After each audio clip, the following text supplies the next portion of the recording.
Hey, what's up YouTube? It's Neberes. We're back with another video. We're doing some Rev Says Desu reactions here. You see I've got the video up here. Uh, yeah, clearly it's about Freerin. Not exactly sure what exactly about Freerin, but that's why we're going to watch and find out. So, without further ado, let's get it. Link to the original video will be down below. Be sure to check it out if you want to. And like, comment, subscribe. Do one or all three, I don't mind. I like this. Experiencing interruptions, YouTube says. Yeah, I know why I'm experiencing interruptions. Here. So Let's today we're just looking at yet another example of a cultural or political movement that is being derailed by a weird hyperfixation on a complete non-issue. In this case, it is anime. We're seeing a political pundit going out there and trying to demonize and also attack anyone who enjoys the medium of anime, and it's a complete losing issue. Now yeah, they've been doing this for years though. I was into anime before it was cool. Actually, thinking about it, I did a post on Twitter earlier about which animes got you in there, and that was one of them was Onegai Teacher, which my ex-girlfriend had shown me, and that was what I was dating her between 2006 and 2008. So that, yeah, 20 years ago. That's how long I've been a fan of anime. So yeah, this sort of thing is nothing new. the person in question is Matt Walsh. He is a conservative. The dude is my age, but he looks like 20 years older, honestly. And he was Matt Walsh is a guy I used to like listen to. I enjoyed I enjoyed his political commentary and thought he was pretty clever and whatnot. But then he said that people who like anime and video games are Satanists. So that's when he lost me. Figurehead. I'm sure a lot of you guys are aware of him, and whether you like the guy or not, he has a very big issue with anime. Now, I will say, back in 2024, I saw his movie Am I Racist in theaters. I thought it was very funny. He basically went undercover and went into these DEI related programs and practices and I didn't know he did this. exposed them as not only embarrassing virtue signalers, but also just complete fraudsters. And spoiler alert, the ending scene is just the chef's kiss, where he interviews the author of the book White Fragility, and basically using her own virtue signaling, convinces her to open up her wallet and give like $20 over to his black co-producer as a form of reparations. It was Oh my really God, funny. really? But the problem, like I said, is that when it comes to anime, he has a very big issue with it, and it's a hill he is willing to die on. Here's just one of many clips of him talking about anime over the years. What's your opinion on anime? It's really popular amongst teens and young adults. Oh yeah, it wasn't Satanist, it's demonic. I think it's all satanic. I have no argument for it. I have no argument for why it's satanic. It just seems that way to me. All anime to me. That's because you're a demagogue. In a lot of ways that you find people on the political left, or well, from any political spectrum, it's not a partisan issue, or uh, it's not a partisan issue. It's not a like alignment issue. But in the same way that people can be ideologically possessed and thus become ideologues, he's possessed by his religious ideology, and that's why he thinks anime is demonic. He seems weird, just like bizarre, creepy. And in general, I don't think that adults should be, whether it's anime or any other kind of cartoon, with rare exception, adults really should be watching cartoons in general. They're not cartoons, it's anime, you dipshit. And you know what? The nice thing about being an adult is you can do whatever the fuck you want. Like, it doesn't actually matter in the grand scheme of things. As long as you're not hurting other people or hindering other people, you can do whatever the hell you want. I would say. Now, of course, it's just all vibes and feelings, right? He can't even really describe why it's demonic and why it's so separate from any other medium.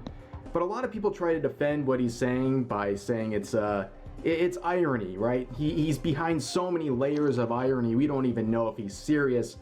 But the problem is he has many, many more layers of him seething about anime. He's been seething about anime for many, many years, and it just seems like such a weird hill to die on, and he's doing it once again. So he begins with this post where people are talking about sports and trying to basically say sports are not important to American culture, where he responds with this. Excuse me, sports are not important to American culture.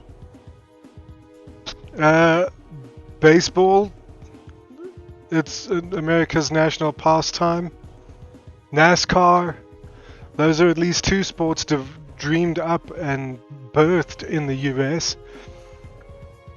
So, and they've had cult followings for a very long time. Not essential. So what does he think? Is he one of these people who think that the only thing you're not allowed to enjoy anything? Fun is not allowed. It's an illegal concept. The only acceptable recreational activities are chores, or like what is he talking about? Saying, this is why I get so annoyed at the dumb conservatives who denigrate sports ball or whatever. Sports are a fundamental part of culture, just like art. You can't pretend that you want to preserve American culture while at the same time totally dismissing these elements of culture. You don't have to be a fan of any particular sport, but to write off the whole thing as beneath you just makes you a pretentious dork at best, or a nihilist at worst, or both. And honestly, I agree. Okay, I think that is a fair point. But you can see there's a question here, and a very fair one based on his posting history. Apply this same logic, Matt, to how you feel about video games, anime, nerd culture, etc. And of course, it goes off the rails. He says this with immense backlash. You can see getting more comments than likes. Ratioed. Anime is not a fundamental part of American culture, and I really shouldn't have to explain why. Okay, sure, anime is not a fundamental part of American culture, not in the way like barbecue is a fundamental part of Texan culture, for example. I'm going off on a stereotype there, so, but it is important and it has its place. Now, of course, he is ignoring the fact that anime is quite literally mainstream in America, whether that's a good thing or not. We that's see a debatable, lot of tourists, a lot of people who watch, 2 anime and claim they're the biggest anime fans ever, but it is happening, right?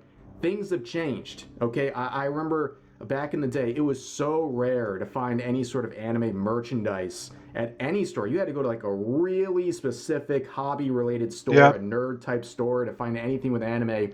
Nowadays, you can go to the grocery store and find like literally manga. Like, it's crazy. It's absolutely insane. Like, you look at like Barnes and Noble, like the wall for comic books, it's like one shelf. And then for anime, it's like 5 shelves at your average place. Like, it's crazy. Yeah. I mean, even recently, I just saw this post.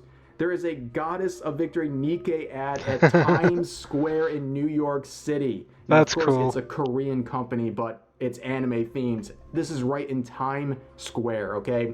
I guess Sharia law, or what they're trying to do over there, is not working out too well if that's going to be broadcasted in front of the entire city.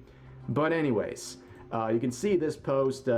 This individual said, there's still time for Matt Walsh to renounce his hatred of anime before the curse of counter-signaling eventually comes for him. And this was posted literally 2 weeks ago. And the same user quoted it saying, not looking good. It's not looking good. Yeah, unfortunately, that is the route he went with, and people are roasting him in the comments and quotes. We'll read a few of the comments, and then we'll look at some of the quotes that kind of dive into this a little bit more deep. You can see this. Not just anime then, the other things still apply. It's a fundamental part of modern right-wing culture, but you're also ignoring the other examples he listed because you're not interested in engaging honestly on the subject. You are politically captured, whatever that guy's name is. I don't get this. How do you look at something like anime and think politics? I love that you ignore the other bits, and I love my myopic you are, not even thinking about how anime has influenced the nerd culture and growth of gaming and storytelling done here at home. because it's entertaining, that's actually worth watching Yeah. and still good. Shut up, I really shouldn't have to explain why. I'm thoroughly convinced Matt Walsh is a psyop, and the absolutely worthless slop that Hollywood has produced in the last 20 years Yeah. is anime. Oh look, Avengers was still one of my favorite movies. It's incredibly well paced. It's very well written. It's well done as well. Yeah, I think the 2012 Avengers movie is one of the best movies made in the last 20 years. Written well, pacing's done well, action sequences are well choreographed, just everything. I have a hard time finding any criticism about it. Anime fans on a basket weaving forum got Trump elected. You should thank them for your career.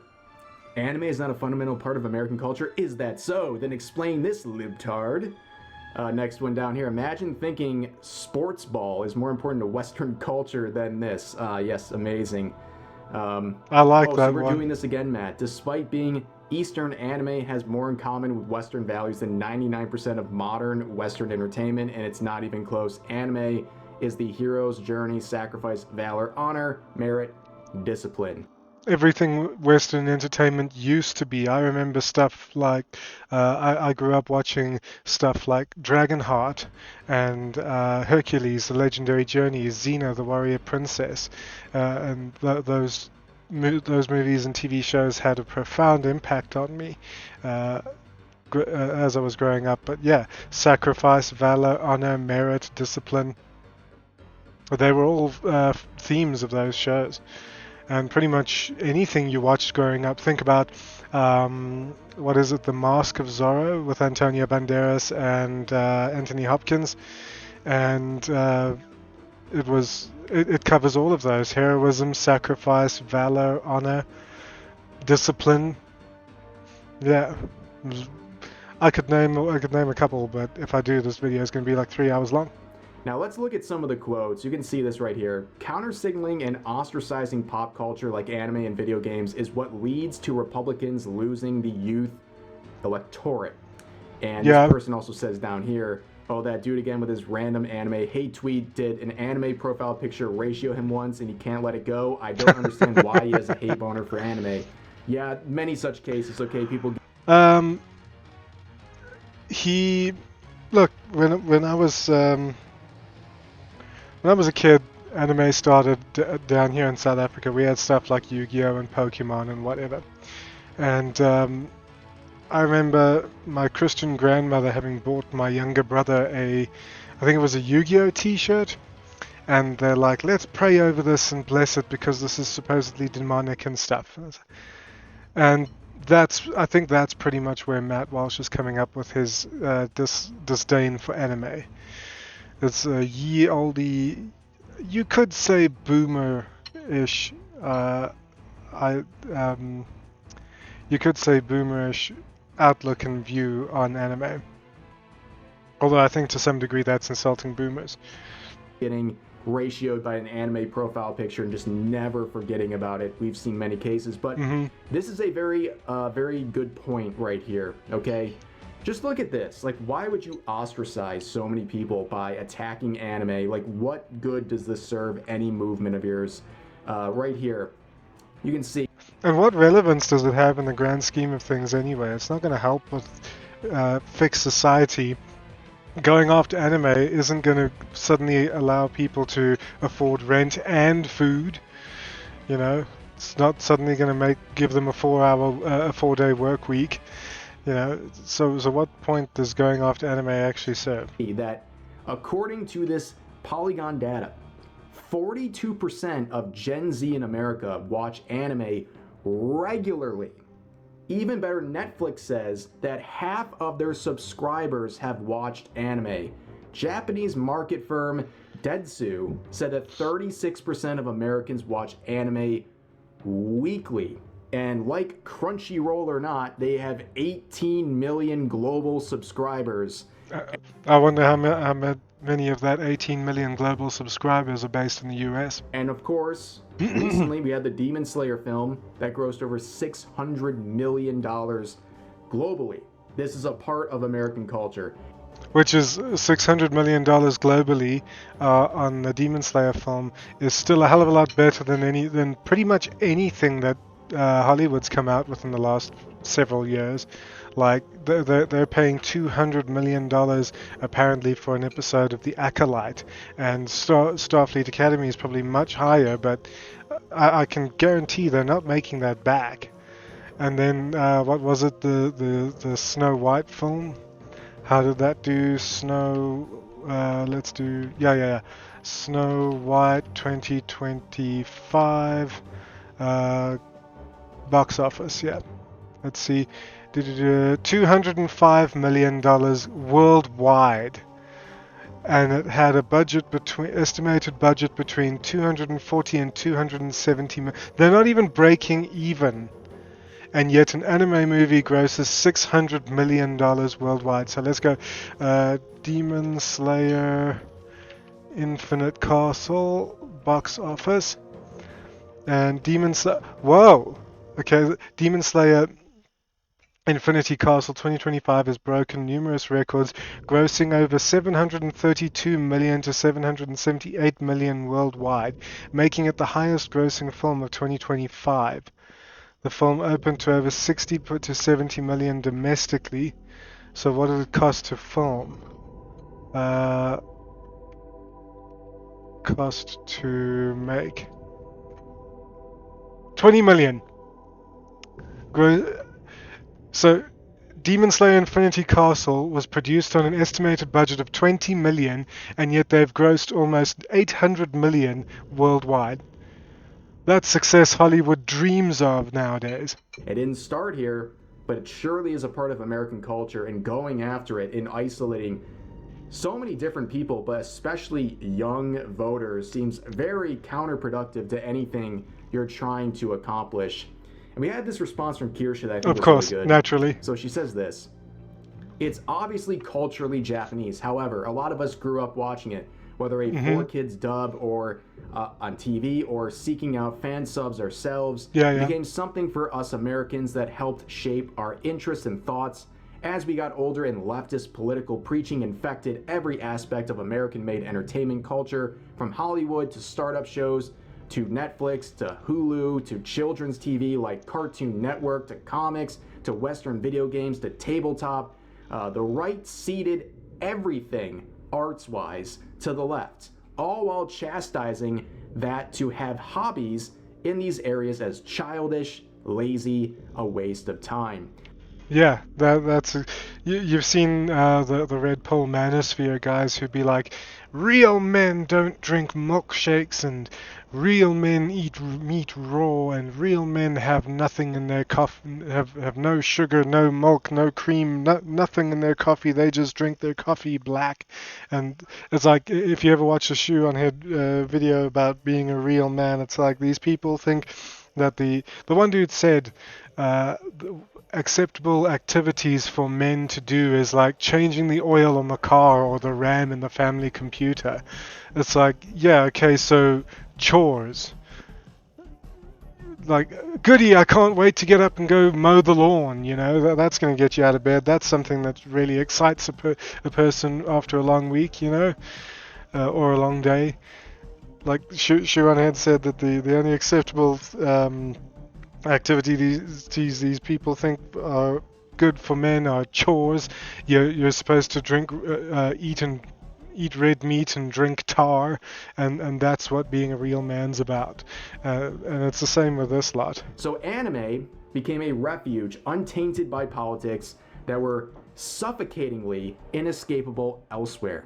And actually, anime in a lot of cases came with really strong messaging, like the kind I grew up with. You recently had Kai Cenat who said that Naruto saved him. Let's see what that was about. Kai Cenat commentary Naruto. Kai Cenat says Naruto and Death Note helped his something or other. I can't see, because it helped his mental health. Yeah, because like Naruto never gave up. I'm not sure how Death Note helped. That's kind of weird, but you know, you get the point. And then we are told anime is demonic, anime is predator stuff. But you already see localizers trying to inject leftist American politics in anime and manga for years. Miss Kobayashi's Dragon Maid. You see English voice actors trying to change characters they are voicing to be more in line with leftist dogma.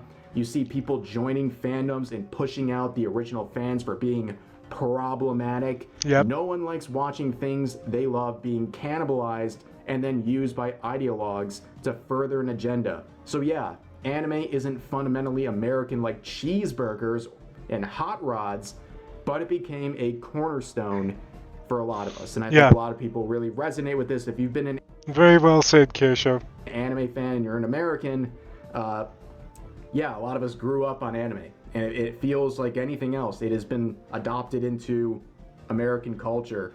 Just because it didn't start here doesn't mean it's not a part of our culture as well. Yeah. And a lot of people have formed their hobbies and their interests all around anime. It's not a surprise. And again, why are we isolating so many people on such what should be a very simple situation? It shouldn't be an issue. It shouldn't be raised. It's not going to help any sort of movement someone like Matt Walsh is trying to push forward. And also her comment about all this stuff being infected. Yeah, the localizers are now infecting anime. It was like the last bastion of hope for many, where it seems largely untouched by all this woke nonsense, but we get crap like this. Yeah. And I bring this up and it makes people seethe, you know. Miss Kobayashi's Dragon Maid. Oh, this is, you guys always bring up this Miss Kobayashi's Dragon Maid example. Well, yeah, because it's the most blatant one. This stuff happens all the time.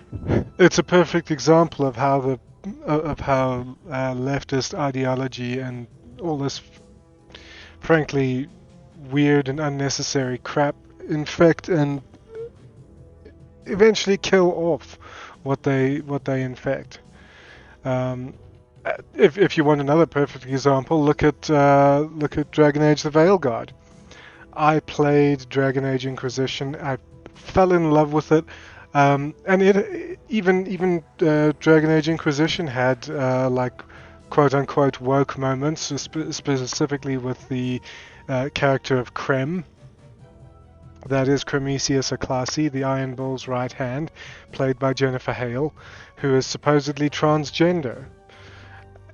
And you know what? If you don't choose the right options during a quest, the Bull's charges get killed off anyway, so what difference does it make? I don't understand. It's like a token character, but you know what? I didn't care because it's so minor. And then you got Dragon Age: The Veilguard, and basically its main selling point was I seem to recall, I'm just trying to think, I seem to recall it being referred to as the gayest Dragon Age ever. Or maybe I'm thinking of the Acolyte being the gayest Star Wars ever. And I'm like, if the major selling point of your IP is that it caters to gay folks, you've got a bit of a problem, right? We didn't play Dragon Age Inquisition because we fawned over fucking Krem, right? We played it because it was brilliant. It was a hell of a good story. I still have not yet completed it 100%. Nor have I done Dragon Age Origins, and I've never played Dragon Age 2 actually, but I heard that one kind of meanders around. But anyway, as a perfect example of how this woke bullshit, like what you're seeing on the screen with Miss Kobayashi's Dragon Maid, infects and eventually kills off what it infects. Just look no further than Dragon Age: The Veilguard. There are plenty of localizations of anime and manga that are completely inappropriate and completely misrepresent what actually was said in the original dialogue. It misrepresents the intent of the author and injects their own political agenda into something they are vandalizing.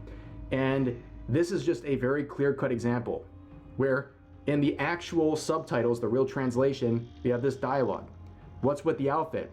Everyone was saying something to me, so I tried toning down the exposure. How is it? You should try changing your body next, referring to the fact that she's busty. This is the Funimation dub. This is the localization. What are you wearing that for? Oh, these pesky patriarchal societal demands were getting on my nerves, so I changed clothes. Give it a week, they'll be begging you to change back. Completely different meaning. Yeah. But And so the meaning there is completely different, but you could argue that the line producers came up with that to match lip flaps and whatnot, but I don't think that's the case. bunch of buzzwords, agenda, very clear and present. That's why this example is just so clear, cut, and dry. But the problem is, if you want to pretend to care about protecting the entertainment industry, well, guess what? Anime is a very close part of the American entertainment industry at this point. It is something that is very important to a lot of Americans, and when you concede it as, oh, I don't know, not important or something that is shameful to be interested in, you're allowing this to happen. You're allowing what happened to Hollywood, cartoons, entertainment generally in the United States to now affect localizations of something like anime that, like I have said over and over again, is a part of American culture, whether you like it or not. Yeah, and it's bad enough that pretty much everything is politicized these days. There's that one tweet from that one idiot, I forget his name. I'm not going to search for it or whatever, but he basically said art is inherently political.